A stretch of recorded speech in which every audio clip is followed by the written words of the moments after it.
Bonjour à tous et bienvenue sur le stand de Versailles Grand Parc en direct de Paris-Saclay Spring 2023. Paris-Saclay Spring pour la première fois sur le territoire de Versailles Grand Parc, sur le prestigieux campus de l'école HEC. Une petite tribune aujourd'hui pour parler aéronautique.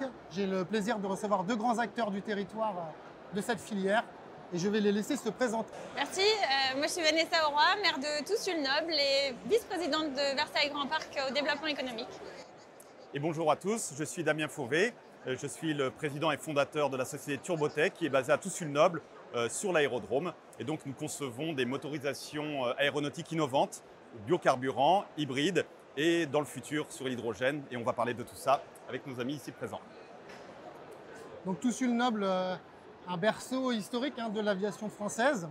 Donc sujet qui va retenir notre attention aujourd'hui. Première question à Damien Fauvet. Bonjour Damien. Pourquoi avoir choisi Toussul-Noble et le territoire de Versailles Grand Parc pour vous implanter? Alors le choix s'est fait assez naturellement de Toussul-Noble puisque nous cherchions des infrastructures capables à la fois d'accueillir notre siège, des locaux techniques permettant de monter les moteurs, mais également des bancs d'essai et aussi une on va dire, communauté avec un écosystème proche de nos activités. Dans le coin, il y a Safran, Air Liquide qui sont des partenaires clés dans nos projets. Et également, pour nos clients qui sont des acteurs de l'aéronautique, le fait d'être sur un aérodrome facilitait leur venue. Donc on est sur un territoire qui est assez dynamique, très porteur, et en soi, le choix s'est porté assez naturellement avec le concours d'Aéroports de Paris et bien évidemment de la mairie de Toussus. Bonjour Vanessa Auroy. Donc en tant que maire de Toussul-Noble et vice-présidente de Versailles Grand Parc au développement économique, que représente pour vous l'implantation, l'arrivée d'une telle entreprise sur le territoire? Alors en fait, quand Damien m'a sollicité, ça coïncidait avec un moment charnière pour l'aérodrome de Toussus.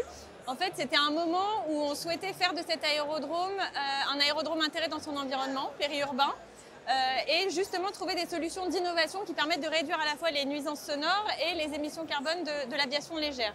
Et c'est vrai que les solutions qui sont proposées par Turbotech s'inséraient parfaitement dans cette dynamique. Et avec le concours d'Aéroports de Paris, on s'est dit que créer une opportunité de cette manière-là pour accueillir une entreprise comme la sienne, qui à l'époque avait pas beaucoup de salariés, vous étiez 4, on s'est dit que ça pourrait être un premier pas en avant vers la réduction des nuisances sonores pour l'aviation légère. Et c'est comme ça qu'on a lancé cette démarche d'aérodrome innovant sur le territoire de Paris-Versailles-Saclay.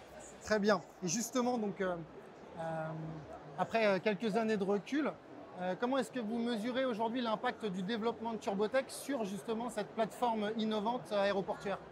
C'est la première concrétisation d'une implantation d'entreprise à forte croissance et à fort potentiel d'innovation sur notre territoire. Et c'est vrai que j'en profite régulièrement lorsqu'il y a des visites officielles ou des sujets qui sont liés au développement économique, de faire un passage par Turbotech pour montrer que l'aviation de demain, elle est là. Elle est déjà à Toussul-Noble et justement, ça crée un écosystème, c'est-à-dire qu'il travaille, comme il l'a expliqué, il travaille avec d'autres industriels, d'autres PME, d'autres startups sur l'aérodrome et ça crée vraiment un écosystème qui est très intéressant pour le territoire de Versailles Grand Parc. Merci beaucoup. Damien, comment le territoire et les collectivités locales, les pouvoirs publics vous ont accompagné, vous ont soutenu, vous ont aidé pour vous installer d'abord et ensuite pour vous développer sur le territoire de Versailles Grand Parc et plus particulièrement sur l'aérodrome? Oui, alors on a été vraiment très soutenu par les entités gouvernementales et institutionnelles. Il faut savoir que Turbotech a fait l'objet d'une levée de fonds privée, mais également de beaucoup de subventionnements par divers corps d'État. La région Île-de-France qui nous avait placé dans les grands projets il y a 3 ans maintenant, et aussi la Direction générale de l'aviation civile via le CORAC, qui est une entité qui finance l'innovation dans le monde de l'aéronautique, principalement les grands groupes, Airbus, Safran. Et on a été la première start-up à être financée il y a quelques années maintenant, au début du projet, il y a 5 ans, par le CORAC. Ces premiers subventionnements ont permis de nous implanter, de développer rapidement nos produits et bien évidemment et très concrètement, par la suite, la collectivité territoriale et Vanessa elle-même nous a aidés, par exemple, dans le développement et la création de bancs d'essai.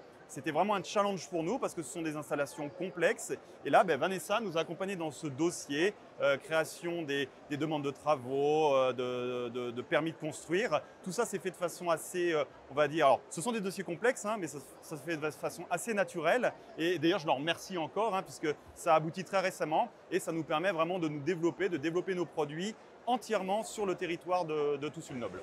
Et l'avantage, c'est que ce type de projet, accompagnement dans les difficultés du quotidien, elles peuvent se faire aussi avec l'appréciation des élus, mais aussi des riverains qui sont en proximité d'aérodromes avec lesquels forcément on travaille sur les différentes options d'implantation de ce banc d'essai. Et on a vraiment fait un travail collectif dans le déménagement de ces bancs d'essai et l'installation pérenne, on l'espère, de ces bancs d'essai à Toussus-le-Noble. Parce que Vanessa fait le lien avec les riverains, c'est un sujet important. On a une activité qui peut être source de nuisances sonores, ça c'est reconnu. L'aérodrome doit s'inscrire dans une démarche d'avancée et Turbotech souhaite justement aller dans ce sens-là. Et Vanessa a fait le lien avec les riverains. On a dialogué ensemble et on a justement réussi à trouver un bon compromis dans l'installation de ces bancs d'essai éloignés des habitations. Et c'est quelque chose de vertueux qu'on a fait avec les riverains, la mairie de Toussus et notre société. Comment est-ce que vous voyez l'avenir? Comment est-ce que vous voyez les prochaines années justement de cette plateforme aéroportuaire? Je pense qu'on est vraiment à un moment où on est dans cette transition. Jusqu'à présent, on projetait une transition vers des avions silencieux pour l'aviation légère avec des motorisations qui sont à la fois plus respectueuses de l'environnement, plus silencieuses. Maintenant, on y est concrètement. On a des moteurs qui volent sur des avions qui volent aussi, qui sont déjà même certifiés. Et on est heureux et fiers de pouvoir dire que cette expérimentation et ce premier pas en avant, on le fait depuis Toussus-le-Noble. Donc je pense qu'aujourd'hui, on est dans la transition vers le renouvellement des flottes. Le défi pour les prochaines années, ça va être accompagner les aéroclubs, les écoles de pilotage dans cette transition environnementale qui est de mettre à la casse, on va dire, les anciens avions qui sont d'ancienne génération et les accompagner à la fois financièrement et en termes de process pour renouveler leur flotte. Donc renouveler une flotte, c'est ou acquérir un nouvel avion, mais ça nécessite des investissements qui sont colossaux. Et à l'inverse, on peut faire du rétrofit d'avions, c'est-à-dire utiliser des avions qui volent déjà à Toussus et les équiper d'un moteur Turbotech dans l'avenir, c'est ce qu'on espère. Voilà. Et pour vous, Damien? Je partage tout à fait la vision de Vanessa, pour en avoir parlé souvent avec elle. Effectivement, Turbotech s'inscrit dans une roadmap de développement très concrète, et qui est en fait un step-by-step incrémental. On va commencer par des motorisations silencieuses qui utilisent des biocarburants, effectivement pour des avions actuels existants, soit des avions qui sortent neufs d'usine avec nos moteurs, soit des rétrofits d'avions anciens. Donc là, ça va déjà être une vraie avancée en termes de décarbonation de l'aviation et puis de réduction des nuisances sonores qui fait partie de nos objectifs majeurs. Mais ensuite, je dirais qu'en Europe et en France, il y a une vraie roadmap concernant la décarbonation de l'aviation qui a été lancée. Et bien évidemment, tout ça, ça va nous amener vers de l'hybridation. Donc Turbotech va être un acteur majeur justement de cette hybridation des aéronefs, à savoir de produire de l'électricité à bord des aéronefs grâce à des carburants décarbonés pour permettre l'avènement de la propulsion électrique ou hybride électrique.